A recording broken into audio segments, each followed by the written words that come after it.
زمان مش معلنا كنا ما غير تيجي كذي على شكل عندي نهار ترفت على البيت بيدي ترفت بالبيت تدان ترفت أنا ترفت سمدي خلق واتك شوتك كده دكسرين ماملي دي ذكرني ترفت قاري تا خبري كم جز دکړي ما تشيرون راځي شیرونه ته پکې وای شرونه خبر دي ما کوي شیرونه راځي شیرونه درځي شيرون दूध दिनो وای डब्बे में डब्बा डब्बे में जूस मेरे हैं दोस्त सबसे बड़ी कंजूस او سکول څومره ویل دي ما स्कूल में दे او نوم دې څه دی شمالا شمایلا او د کم ځای ها لا بخبري پیښوري ها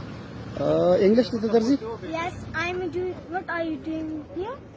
so I'm doing here I'm selling my peanuts and lassi and sweet rice walnuts ماشاءالله دومره پروانګي مونږ ته نه راځي په 100 روپۍ دانه سو په 100 ده نه په انګریزي کې راته وای okay one packet of 50 ها اردو کې اوس اردو کې راته وای एक पैकेट 50 का है نو دا دومره چې به تاسو څنګه زده کړی څه شله ما ته اردو راځي انګلیش راځي سرایکی راځي پنجابي راځي پښتنه یم پښتنه دغه څه کې د کور نه دی پلاکوټ او مور پلار د شرطه یا وای کم ځای اوسېږي مور کور کې د پلان کم ځای اوسي پلاکوټ پلان مې ها ولته ګرځا